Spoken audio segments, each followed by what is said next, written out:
O- Bueno, voy a hacer una breve introducción.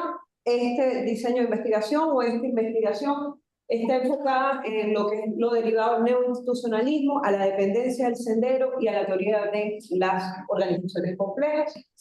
Nos proponemos esbozar las reformas legales, los esquemas de participación, las prácticas informales y cómo esos grupos o parcelas de poder podrían haber condicionado la eficiencia operativa y fiscal del mismo sector. Se trata de examinar cómo la coexistencia o la superposición histórica de legislación y culturas organizacionales puedan o no incidir en el desenvolvimiento o la articulación de un ecosistema que está en un trípode. ¿Cuál es ese trípode? Nuestro régimen fiscal o sistema regalista, nuestro sistema dominial y, por supuesto, lo que tiene que ver a nuestro financiamiento externo, tecnologías foráneas o lo que denominamos las operaciones de este.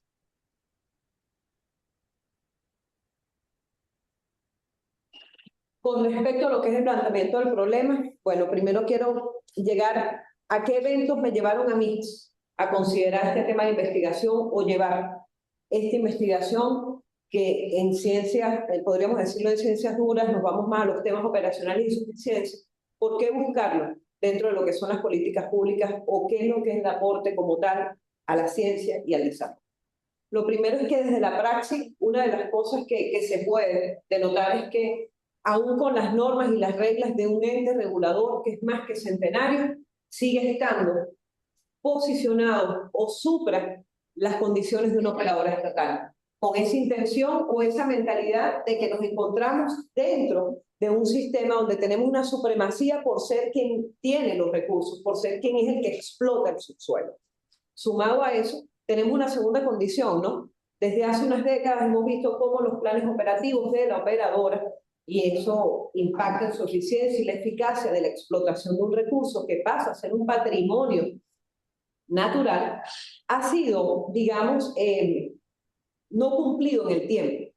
Se hablaba primero de 3 millones de barriles, 4 millones de barriles, 5, y en su momento se llegó a prometer, porque la promesa de valor es la producción promedio que se pueda tener con respecto a la planificación de Estado para la explotación de este recurso. Al momento de hoy, dentro de lo que es un esfuerzo propio, seguimos manteniendo, digamos, como una de nuestras mayores banderas, estar por encima de 1 millón de barriles. Pero somos un país con 312.000 millones de barriles de reservas probadas. Y apenas tenemos entre un 4 y 5% de infraestructura posible para explotar estas reservas. Entonces, ¿cuáles son las políticas que realmente nos han limitado en términos estructurales para poder lograr este momento o este espacio donde tengamos una autonomía tanto financiera, tecnológica y operativa en un sector tan importante para el desarrollo y la sostenibilidad del país, ¿no? Y por último, que no es menos importante, antes de entrar en esta gráfica, es que hay un elemento que estamos viendo del año 2015 cuando se producen las sanciones. Y es que en este momento nosotros vemos cómo hay una supra-ley, en este caso vamos a hablar de la ley antibloqueo, cómo tenemos bajo distintos periodos, distintos mecanismos o distintos modelos que han sido en teoría denominados milagrosos para ver cómo levantamos la producción y seguimos sumando esfuerzo propio. Entonces, o dependemos o no de un modelo de ese financiamiento externo, o realmente la dinámica de presentar modelos cada 2 años, sin duda alguna, revierte a nivel de política, pues la eficiencia petrolera de la nación. Fíjense acá cómo nosotros en este pequeño gráfico vamos a ver lo que es el Estado dentro del sector petrolero. Nosotros tenemos dos grandes vertientes. Tenemos nuestro negocio petrolero y tenemos el régimen fiscal. Esto ocurre a partir del 1 de enero de 1976. ¿Por qué llego a este punto? Porque si bien es cierto, cuando nosotros hablamos, yo les digo que esto es un periodo de 1920 al 2025, me podrían decir, bueno, si en 1920 se dio la primera ley de hidrocarburos, pero en 1921 el Estado o Venezuela tenía una producción de 1.498 barriles día.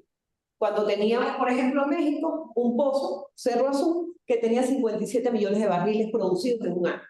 No éramos en ese momento un país petrolero, no era lo que existía en ese momento, sin embargo, estaba la esperanza, y es 1922, en un mes como este, cuando Barroso pues da ese gran reventón y tenemos nosotros entonces la esperanza de ser un país petrolero con más de 100.000 barriles día.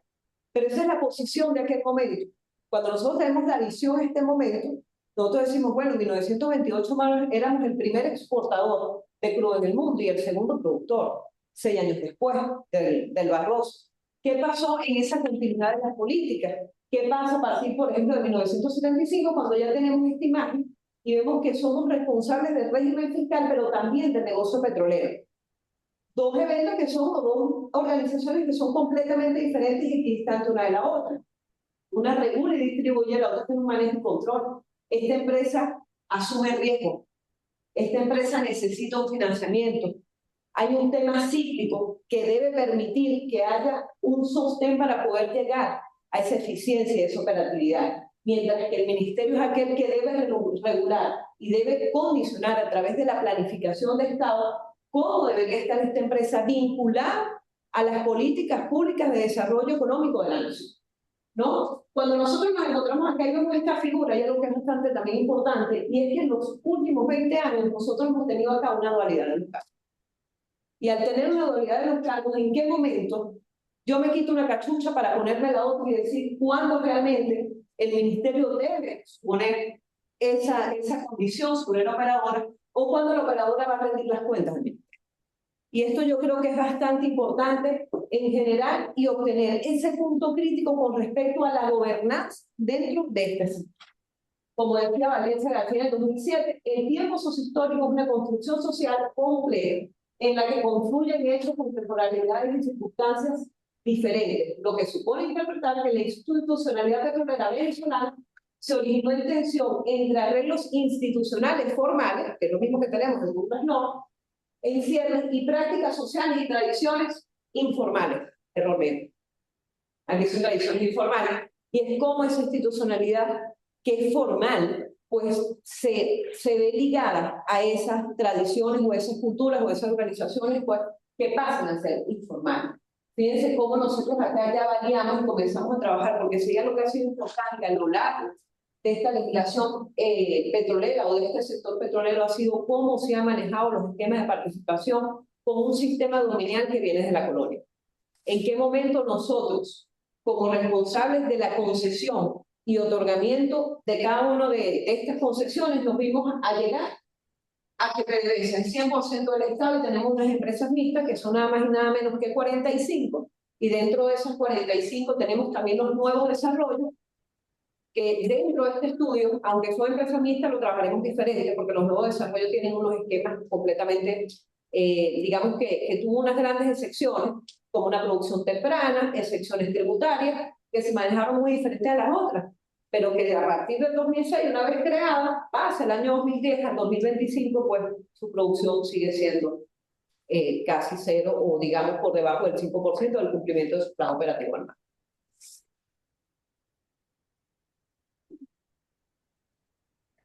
La justificación de la investigación. ¿Qué tenemos nosotros? Una conceptualización, un eje del problema y una base de las variables. ¿Cuál es nuestro principal eje del problema? Las limitaciones de un desarrollo autónomo de una industria petrolera que tiene más de 100 años de haber sido descubierto como un país con un pedigrí petrolero y más de 102 años con una legislación. O sea, ¿cómo nosotros podemos decir en este momento que Venezuela no ha alcanzado un desarrollo autónomo? ¿Cuáles son nuestras variables que nos van a llevar a la base de variables con respecto a esa parte estructural? La dependencia, que es esa necesidad de financiamiento externo y tecnologías foráneas para poder llegar a esos planes o a esos objetivos, los planes operativos de producción. La fragmentación que se ha dado organizacional, posicionando entonces una operadora o varios operadores o aquellas estatales y no estatales frente a un ente rector, contra medidas que favorecen un doble eje de gobernanza. La cultura rentista, que sin duda alguna podríamos decir podría o no estar afectando, podría o no haber limitado, pues tendríamos que ver cuál es esa correlación que existe entre estos dos grandes sistemas. Y por supuesto el mercado global. ¿Por qué el mercado global? Porque el mercado global me dice a mí, bueno, hay unas condiciones con respecto a ese, cuando vemos esto en eslabones de cadena de valor de un recurso. Nosotros podemos llegar a una exploración, una producción, una refinación petroquímica y por último la comercialización. Pero si es que el mercado global llega a bloquearme a mí, a partir del año 2015 lo vivimos, entonces nosotros, en el momento que yo no tengo la posibilidad de poder sacar un solo barril de la nación, en ese momento yo comienzo a cerrar pozos, en ese momento yo comienzo a tener limitantes financieras, en ese momento me doy cuenta que no tenía las condiciones para mantener la articulación en esa eficiencia petrolera y nada más y nada menos con una estimulación de costos, con un RC, para hablarle técnicamente. Sin embargo, incluso desde la política, yo les diría, bueno, lo más digamos, armonioso dentro de un gran sistema o de esa triangulación fue una ley antibloqueo, pero la ley antibloqueo quedó el Centro Internacional de Inversión Productiva. Y entonces, pero el Centro Internacional de Inversión Productiva no es especializado en este sector. Entonces yo podía tener tantas N cantidad de querendas sobre un negocio que realmente requiere un alto volumen de financiamiento, un alto volumen operacional para poder llegar al objetivo, ¿no? Y por último, las bases de estas variables, que es la innovación tecnológica, las reformas legales y la racionalidad que existe entre ese régimen fiscal y la eficiencia operacional. Si algo pareciera perseguir las políticas petroleras en Venezuela, es la fragilidad en referencia a su aplicación y la continuidad en las reformas, en las leyes y los planes operacionales. Las medidas regulatorias que podrían afectar la eficiencia operacional de una industria y sus aportes al desarrollo nacional.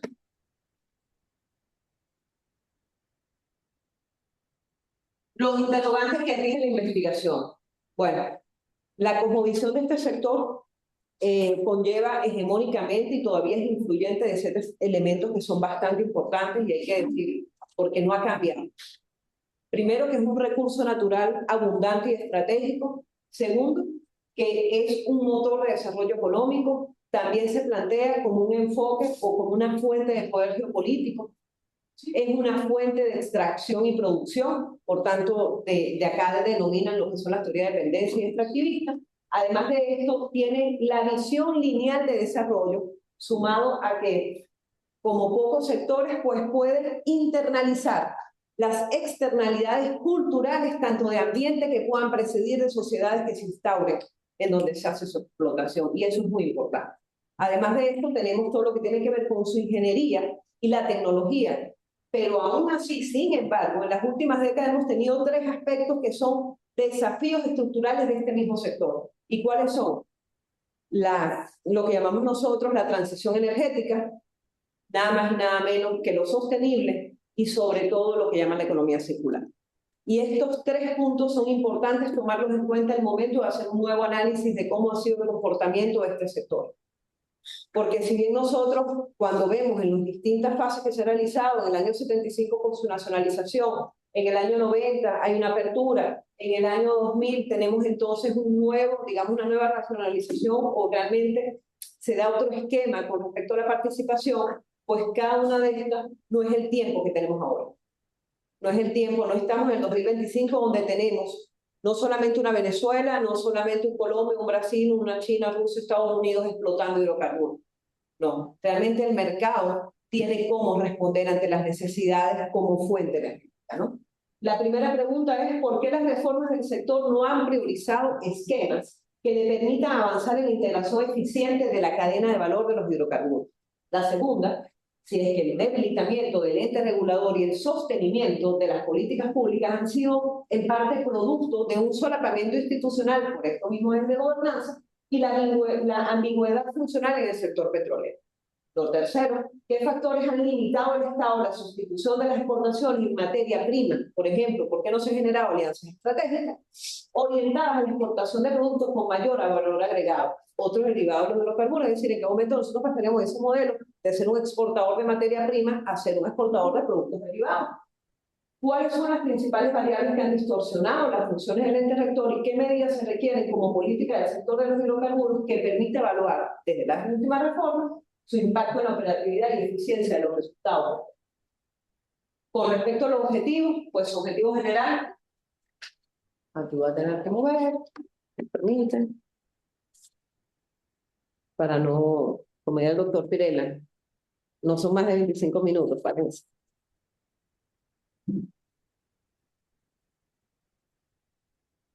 El primer objetivo o su objetivo general es analizar las transformaciones institucionales, organizativas y operativas que definen los factores estructurales que han impactado sobre la eficiencia y la eficacia en el manejo y el control del sector de los hidrocarburos de Venezuela, un periodo comprendido entre 1920 al año 2025. Los objetivos específicos se centran principalmente en caracterizar en este periodo las transformaciones o las principales transformaciones institucionales, identificando los momentos de mayor ordenamiento jurídico, las decisiones y las fundaciones institucionales gubernamentales, ese desarrollo operativo de la industria como correlación del mismo y los mecanismos transversales de esta misma. Lo segundo es analizar la evolución organizativa del ente regulador, la empresa estatal y sus agentes externos vinculados al sector petrolero sobre sus estructuras internas, la capacidad operativa y el impacto en la eficiencia de la industria. Lo tercero es examinar el proceso de industrialización petrolera en Venezuela. Aquí tenemos 3 periodos, manejamos del 75 al 82, luego la nacionalización, de 1982 al 2002 con la apertura petrolera, la migración de sus convenios operativos y por último 2002-2025 cuando tenemos nuevos esquemas, se crean las empresas mixtas, 100% pasa a ser del Estado y cambia completamente, digamos, las reglas de juego para un país que lanza su proyecto de máquinas de reserva, ¿no? Y cuarto, identificar los factores estructurales, económicos, políticos y jurídicos en cuanto al qué y cómo han incidido en el manejo institucional y operacional del sector de los hidrocarburos, prestando especial atención en la discontinuidad institucional y las reformas legales en el manejo de la cadena de valor.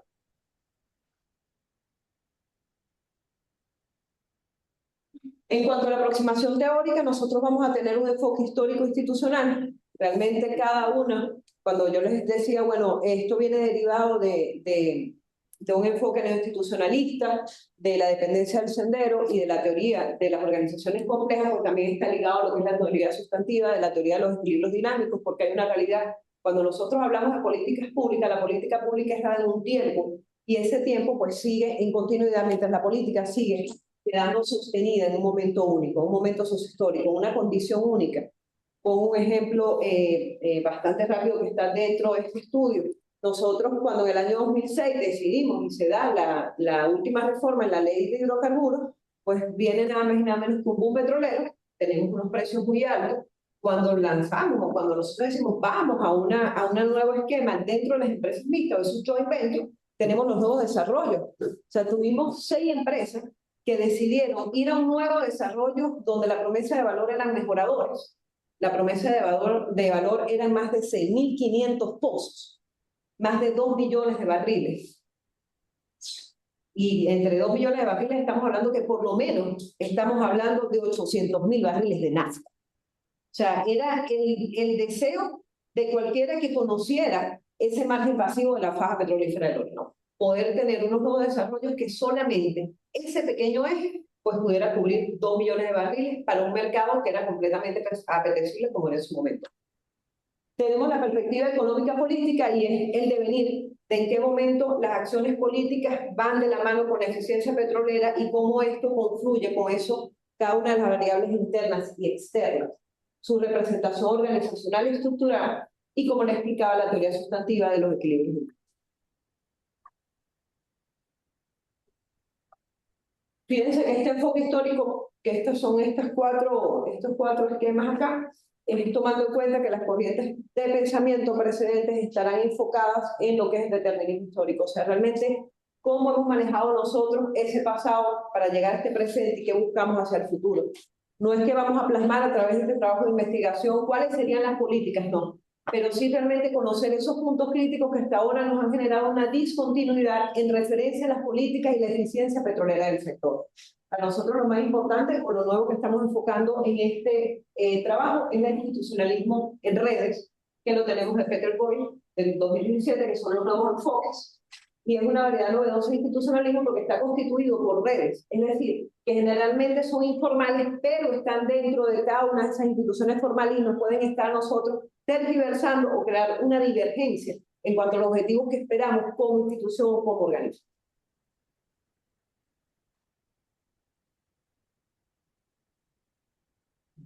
Aquí están las variables de estudio por periodos, tanto la parte operacional y las regulaciones. Voy a ser bastante breve con esto. Estamos en 1920, corto en 1974.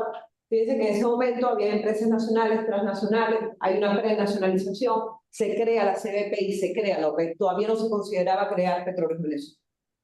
Para mí los puntos más importantes acá es que nosotros iniciamos desde un Ministerio de Fomento, no desde un Ministerio de Hidrocarburos. Comienza una oficina técnica y una vez crece el negocio, una vez que se denota que realmente es un instrumento de desarrollo económico, se crea el Ministerio de Petróleo y Minería. Pero anteriormente siempre estuvo sujeto al Ministerio de Fomento.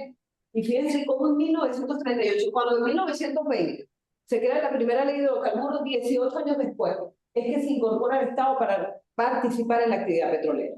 Y en el 46 es que se anunció que no iban a haber nuevas concesiones de las que otorgaban.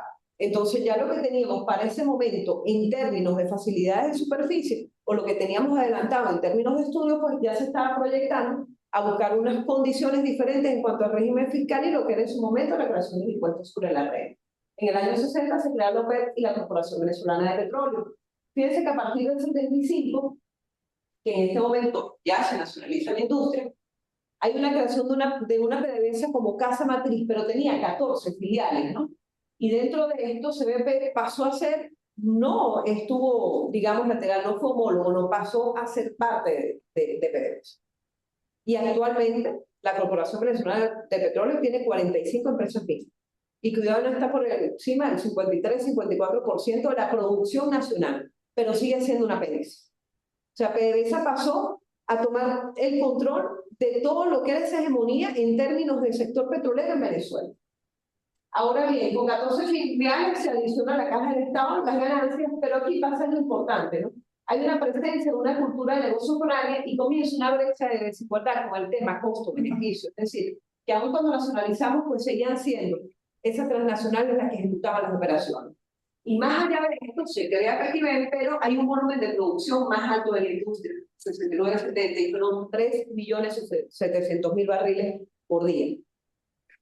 Pasamos al 79, apenas con 3 años y medio, 4, vamos a darle unos 3 años y medio, de haber nacionalizado, y ellos llaman a ese momento una racionalización, que para nosotros es bastante importante porque crean 3 filiales. ¿Qué pasa con el negocio petrolero?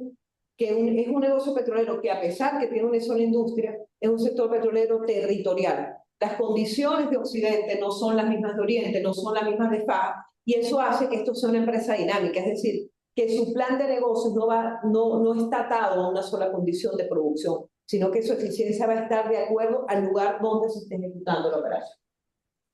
Hay un porcentaje de las ganancias de PDVSA que se decide en el Ejecutivo para distribuir las inversiones y gastos. Por primera vez el Banco Central de Venezuela dice: Petróleo de Venezuela tiene muchos recursos y en este momento, bueno, para nosotros salvaguardar lo que es el equilibrio en temas económicos, pasan los recursos a Banco Central y este es el que hace la distribución.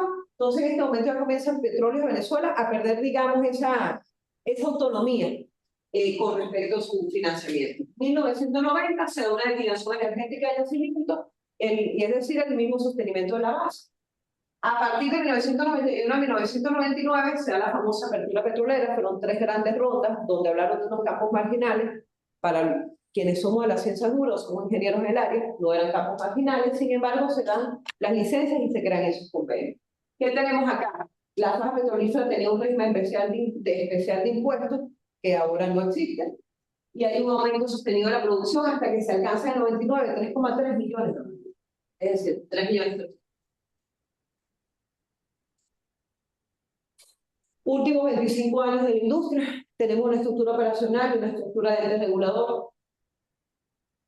Básicamente lo que hemos tenido, bueno, no cambia la estructura de PDVSA, pero sí la visión de negocio en Petróleos de Venezuela. La CBP ya es asociada a unas empresas mixtas. Estas empresas mixtas venían de los antiguos convenios, aquellos que decidieron entrar, entraron, y los que no, bueno, sin duda alguna generaron otros impactos. Se disuelven estos convenios, se prohíbe la orimulsión y continúa la propuesta de mejoradores. Nosotros eliminamos la orimulsión, que era un proceso de transporte creado por Intever, era nuestra patente, y decidimos ir a los mejoradores para necesitar una nafta que nos trajera arriba el crudo de café.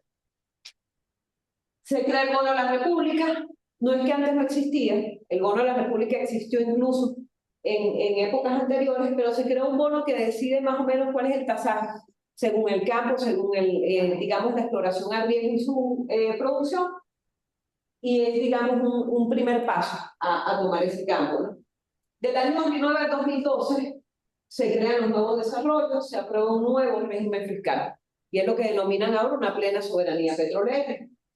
En el 2012 caen los precios del crudo, del mercado internacional, y fíjense cómo tenemos el 2013 al 2025, creo que es uno de los periodos más importantes o elementales acá. ¿Por qué? Porque nosotros, a partir del año 2015, se ponen sanciones internacionales contra PDVSA, y eso es parte de este trabajo, ¿Por qué? Porque ahí es cuando nosotros decimos, bueno, realmente el único modelo existente para nosotros desarrollar una industria es la necesidad de un financiamiento externo y una tecnología foral. O sea, a lo largo del año 75, por hablar de nacionalización, hasta el 25, 50 años, no tuvimos nosotros esa oportunidad de poder crear algo asociado, muy parecido a una Schlumberger, algo parecido a una Weatherford, a una Halliburton, o a cualquier empresa de servicios que pudiera ser una empresa de servicios nuestra, que prestara estas condiciones y que no nos pasara lo que vivimos, ¿no? En el 2017 se propone la reestructuración de la industria. Del 2017 al 2023 han pasado 3 comisiones. Tenemos la primera reestructuración, que sea en el año 2017, en el año 2020 se propone la comisión Ali Rodríguez Araque, y luego en el año 2023 se habla de una nueva reestructuración con visión de un negocio energético a través de la transición, ¿no? Fíjense Me que quedan 5 minutos, Eliana. la producción que ha su mínimo histórico de 600.000 barriles, quizás un poco menos del 2020, y del 2017 al 2025 se han presentado 4 modelos de negocio diferentes para poder contrarrestar, digamos, lo que se denomina hasta ahora esfuerzos. ¿Qué tenemos acá rápidamente? Bueno, en la ecuación o este mapa general de estudio tenemos unas variables internas y unas variables externas.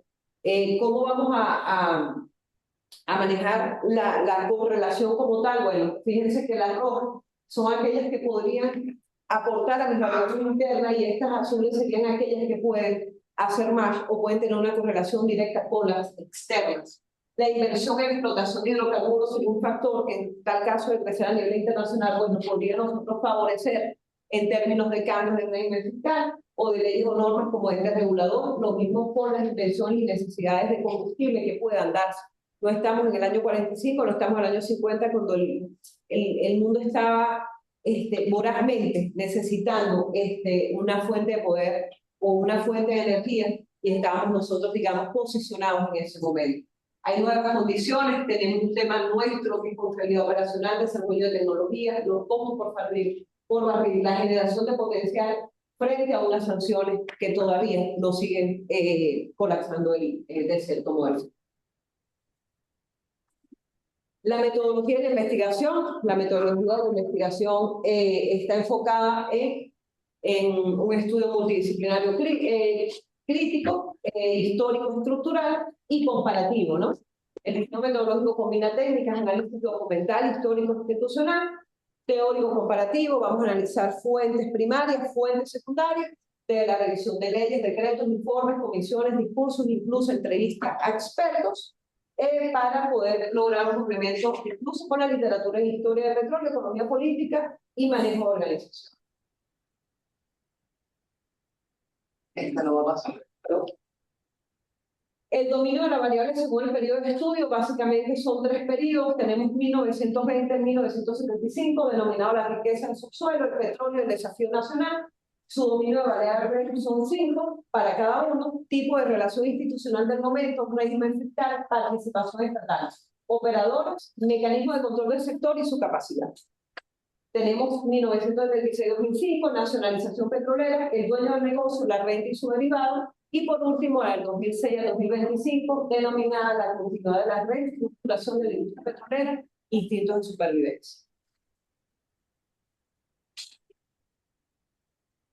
La ruta de la investigación es la siguiente. Vamos a ver un cuadro de variables, tenemos los análisis de actividad, los objetivos, una matriz, análisis de actividad, objetivos e instrumentos.